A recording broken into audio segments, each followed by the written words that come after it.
Joni insisted. He likes new dresses. I'm going to read, my first poem is actually about two of my favourite things, my dresses and silence. And you would never believe it, Agnes, but this is true. I have to live with Donal, but I love silence. Yes. This is hard for you. Dichotomy. This is called How to Make a Dress Out of Silence. Take a yard of the quiet of a dawn before the birds wake. Use the sudden hush before a truth is spoken, and the breathless pause in the eye of a storm to create a template for your bodice. Be sure to calculate the volume of the air held in place by the lungs' alveoli, so that it stretches easily across the depth and breadth of your chest. Cut out the skirt from a length of the boundless, soundless vacuum of space. Now, thread a hiatus with a sense of absence, and sew into one piece. Try on the dress. Listen.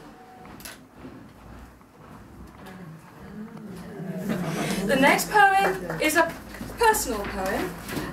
I've spent the last 7 years, I would say, not mourning my mother, but trying to get to know my mother since she died.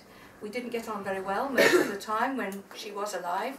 So this is a poem I wrote actually about a year after she died, and it's a celebration of her, and it's one of the ones that have helped me to understand my mother. It's called Staying Alive. When she was 35, my mother said, "I shall be dead when I am 43, like my mother before me." But when she was 45, with a new son on her knee, she was still alive. When she was 65, my mother had survived 4 births, a miscarriage, operable tumours, and the interminable boredom of middle age. She had marched with CND. She'd learned ceramics and the internet, and she was still alive. When she was 69, my mother had kept alive 3 despairing daughters, a wandering son, tens of cats, scores of mice, wounded birds and rabbits, had nursed her 2 sisters to their cancerous deaths. And she was fine. When she was 75, living on cheese, scotch and cigarettes, not always in that order, a stroke convulsed my mother's brain. Forgetting her death wish, she struggled back again, walked, talked, bought junk on eBay obsessively, still alive. When she was 79, the nurse said, "First ward on the right." Her pursed lips said it all, I thought. My mother would be fine.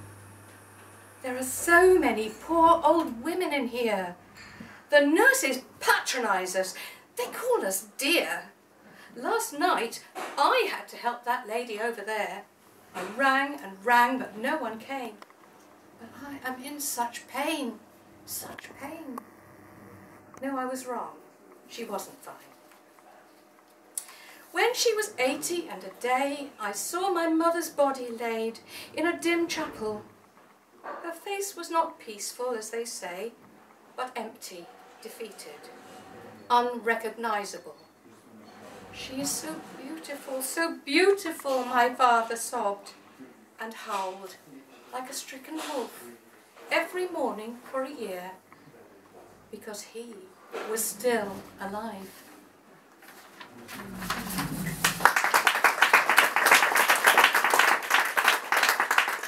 I want to balance a personal poem like that with lighter thoughts, more general thoughts. This little poem is one of those. It's about an experience that's as exhilarating as feeling a poem taking off. It's about flying a kite. It's called Anti-Gravity. The capacity to fly a kite is inversely proportional to a man's gravity. His faith in the absurd is all that lets him hear the words of the birds cruising in the stratosphere. His kite tugs the rational tether that holds him to the earth's skin, until the string cuts wild arabesques in clouds, brands his hands with stripes of its will to freedom, hovering on roaring winds, the kite's frivolity. I also enjoy writing formal poems, and recently I've found the pantoum form, which is rather nice because you don't have to think of too many lines. No, I'm joking. The repetition and the echo of rhymes is very conducive to unfurling a thought. This little poem I wrote last month when I was waiting for the end of the world to happen. Do you remember?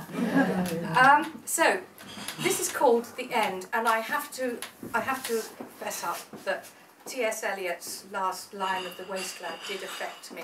So it's called The End. Hang on just a minute. Do come in. Yeah. Hello. Oh, that's all right. Sorry to disturb.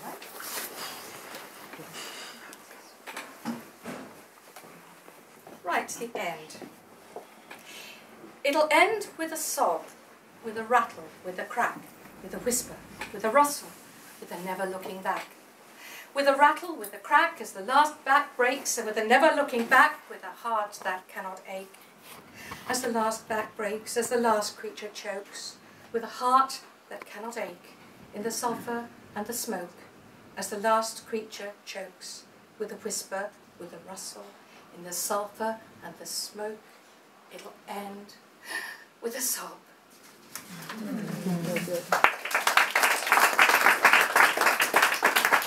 Now this one I wrote after we were driving along the M25, and there was a notice illuminated on the side of the road that said, "Signs are not in use."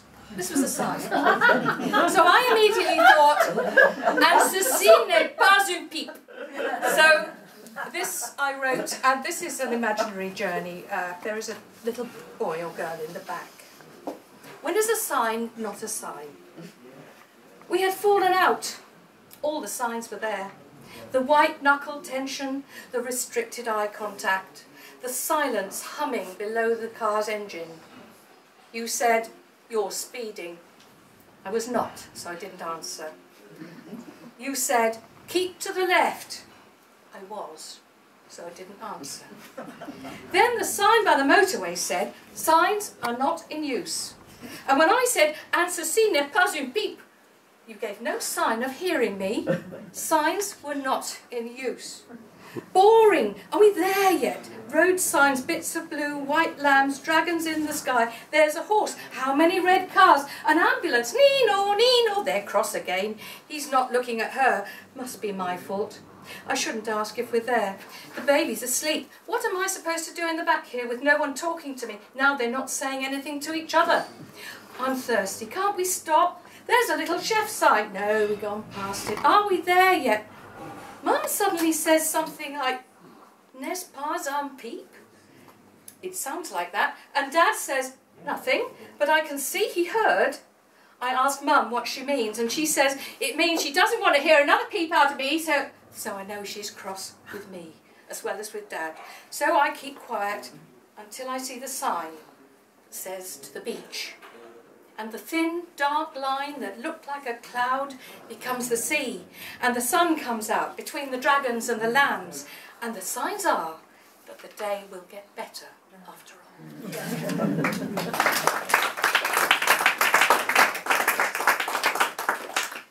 Right, I'm going to skip on. I write about my past a bit. Got a lot of poems about the 1950s. I've just skipped over one because it'll be too long. But this poem is about the time when I lived as an expatriate wife. I wasn't working in Chittagong in Bangladesh for a year or two. It was a time when I should have been very happy. I had 5 men looking after me, and that's not counting my husband. I didn't have to go to the supermarket. No housework, no ironing. Should have been wonderful, but it was actually quite restricting, and I couldn't go out very much at all. So I sat on our roof. We had a big house on the top of a hill with a 365-degree landscape. And this little poem is about leaving that. It's called Memsar. There are 5 lakes, 3 farms, a railway track. blue hills far away, and torn banana leaves down in the valley where Mohammed lives, my gentle gardener, a silent man. Each day he brings me hibiscus, sweeps the dust from garden paths, meticulous and calm. I sit there on my rooftop, alone and calm. I paint my canvases, the tracks, purple lotus, lakes that dry to dust, women with bellied water jars, the leaves are rafts of green, the little lives planting, winnowing, hoeing, the men who wade behind their ploughs, lives entirely circumscribed. I paint the calm, pale buffalo. On my canvas, tiny men harness the seasons in the track of monsoon and drought. Typhoons leave annual destruction in the dust. I am an alien in this land of flood and dust. I cannot grasp the nuances of lives more fragile than the ripped banana leaves. From the garden, Mohammed, strong and calm, brings flowers for my table. Streaming down the tracks, beggars, women, ragged journeymen. The alien's a wanderer. She must go with her man. Tomorrow they will leave the dirt and dust, the rounded hills, the crowded railway tracks, return to the complex city, busy life. Leave the calm she's found here, deceptive calm. She packs and cries the night before they leave. He comes to the echoing house before they leave, brings her hibiscus red as menstrual blood. A man proud, his brown eyes warm, no longer calm, his hands and feet clothed in the fertile dust, so that I caught my breath, almost forgot our lives must always run along two different tracks. The moment hung between them like the dust, until they stepped away, back into their real lives, she Memsab, he Mohammed, from the poor side of the tracks. And now for something lighter. I love animals, and I've always been interested in psychology. Did a couple of Open University courses in psychology once. This is a poem about animal psychology. Wanderlust is not uncommon among hamsters, since they first perfected travelling on wheels. Schadenfreude is a trait that some rabbits, 1 in 8, will admit to, with vicious little squeals. Claustrophobia is a problem for the ferret. For them, travelling in trousers makes them sick. Hysteria is found in many moles underground, so they have to dig their tunnels very quick. Glaukenstücke is what every goldfish feels when it knows it has been revelling too much in the sufferings of flatfish, who are bullied by the catfish, or the battered cod the cat won't even touch. Aphasia can be fatal in a parrot. Dyspraxia affects 1 snake in 3. Guinea pigs who can't relax get mild panic attacks, but respond quite well to water therapy. Psychology. I found I couldn't keep my New Year resolutions last year, so I'm resorting to psychology. I'm doing anti-resolutions this year. This is called Anti-Resolutions 2013. 1st of January 2012, I made resolutions to improve myself. But if anything, I'm worse. So this year, I'll try reverse psychology. Here are my resolutions, all revised, to improve myself in other people's eyes. If I try to keep them, probably I'll fail. Let's call it improvology. I'll listen quietly. I won't be bold, agree with everything I'm told, accept that silence is pure gold, even when the subject is astrology. I'll fill the sink with dirty mugs and cups, and eggy plates and slimy porridge pots. Wash up? No, I'd rather not. And why fill up the dishwasher? Apparent laziness, but motivated by ecology. I'll gladly do the ironing. Once a year, that's enough. If you ask me to do more, I'll just say, tough. I'll be too busy jotting down the roughs of my seminal work on archaeology. I'll never cook our meals or make the tea, nor watch the boring programmes on TV. Instead, I'll study something useful, like toxicology. All night, I'll sprawl diagonally spread like a starfish across our double bed, snoring loud enough to waken up the dead, without apology. I'll not spend time updating my website with poems that I'll never sit and write, nor draw nor paint. Instead, I'll take a course in reflexology. And if I am allowed up to a mic, I'll drone on and on and on and on, despite the audience's boredom and the MC's dirty looks. I'll insist I'll hog the mic, and I'll plug my little books, forgetting to employ reverse psychology. My little book. And I must keep that last resolution by reading the sad story of Michael, who was a habitual flirt, because I always used to love Hilaire Belloc, and I've updated a few of his verses. But they're a bit modern, these. This is called The Sad Story of Michael, who was a habitual flirt. Michael was an awful flirt. His charm was legendary. It hurt his steady girlfriend when she saw the way he always hoped to score. One night, as Mike was chatting up a girl called Anna, whose bra cup was 32 and double D, his girlfriend told him, "Don't you see? If you go on, my plan is this. I'll have to shoot you. I won't miss." But Michael said, "You won't, you know. You really love me, don't you know?" And carried on to flirt some more. His girlfriend, feeling very sore, like Cupid, got a bow and arrow. Aimed, shot, and his escape was narrow. Her shot did not go through his heart, but rather lower. It did smart, and now his voice is quite high-pitched. His girl's now seeing Anna. "Bitch," says Michael, "how was I to know that both the girls were by?" And the moral of that is, a bitch in the hand is worth two birds in each other's bushes.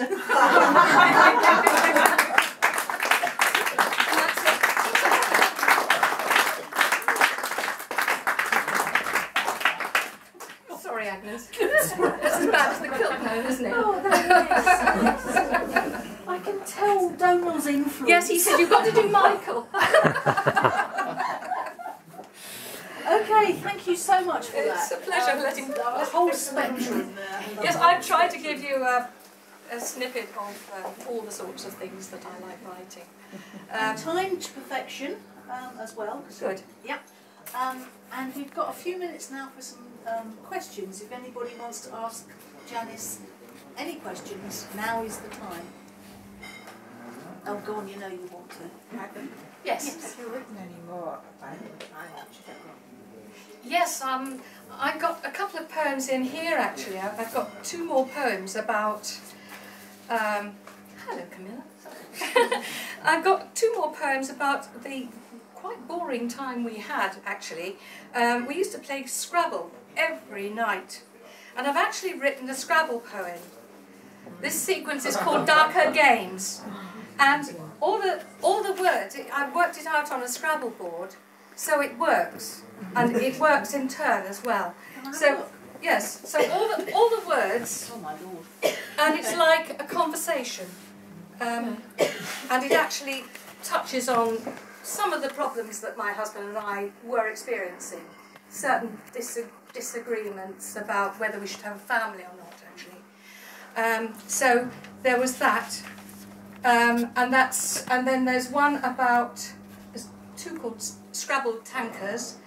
And there's one about the staff, poor things, who had to stay up until we'd finished asking for drinks. It was inhumane, really, what we had to. We were expected to have a staff because we were giving accommodation and money, wages, to local people.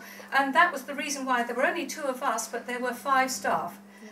We had a night guard, a day guard, a bearer, who was like a maid and a butler rolled into one. Some people had 2 bearers, and a chauffeur, and and what was the other person? And a cook. And a gardener. And the gardener. We had 6 of them. Now I do all that.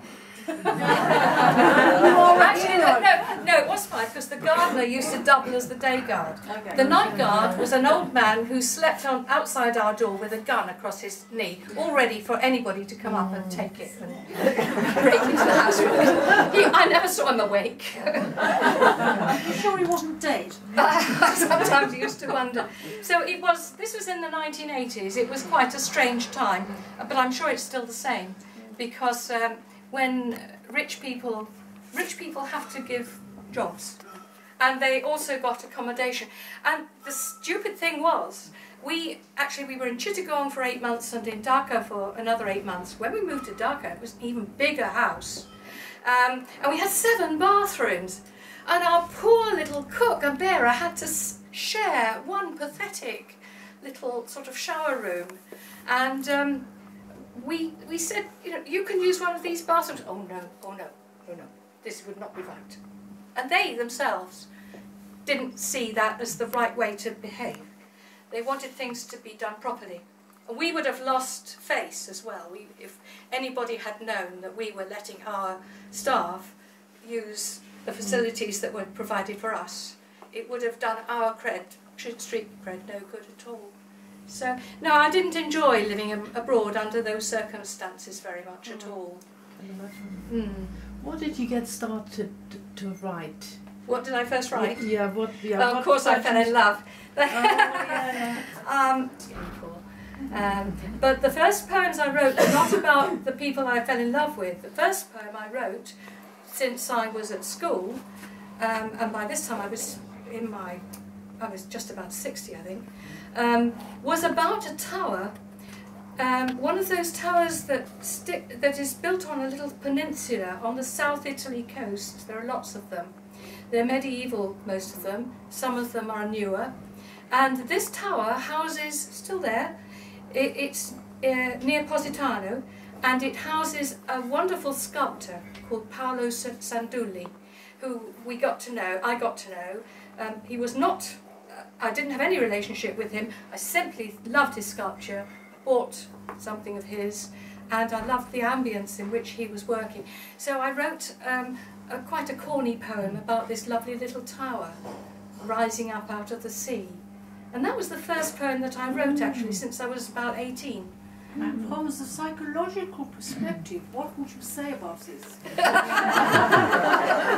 I hate to say it. No, I won't say it. We leave it at that. Yes, so that was the first poem. And then I went through all the usual gamut of writing about my broken heart. And my mum is a little bit of a leftover of that. And that was the only really sort of sad poem that I wrote about her. Most of my poems about my mother are about her strange attitudes to the neighbours, and she bugged her house once. She was I've written a poem about it, but I haven't got it with me. It might be in here. She was secretary of the Women's Institute in this very small village in Cornwall. And she knew that Cornish people will never accept an English person as a resident. She'd been there for about 30 years, but that didn't make any difference. Newcomer. She knew that there was gossip going on, and she actually bugged her sitting room. She had a meeting there, and she went out and, I'll just make some tea. And she and she was right. They were talking about. She was right, and she played it later, and she was furious. She was in tears. It was her own fault. You shouldn't have bugged it. Things like that I've written about her. So but that's what I mean. I understand her, and I have more sympathy. And I wrote a poem today actually, and this will explain something. It's a very short one, I guess, very short. And I just jotted it down from memory. I stuck it on my Facebook page yesterday. Went to the hairdressers yesterday. This is it. In the hairdressers. Almost done. I put my glasses on. From the mirror, my dead mother's face looks back at mine. I realise I misjudged her. I'm not thinking the thoughts I used to think my mother thought when I looked at her face. So, yes. We got time for one more question, Lucy. Yes. You're still paint. I do. What comes first, the painting or the Oh, they alternate, or the really. writing? They alternate. We only have a small house, and I used to paint sort of normal size pictures, but I've started to paint tiny because I don't sell very much. I sell to friends and things, so I'm making very small paintings, and I'm painting very small paintings of very small things as well. I have a lot of ornaments and things that date back to my parents' house, and I'm arranging them in little still lifes and doing little pictures of them. I do love painting. It's nice to turn off the words sometimes. Thank you. Thank you. Thank you for asking. Okay, well, thank you very much. Thank you, Agnes.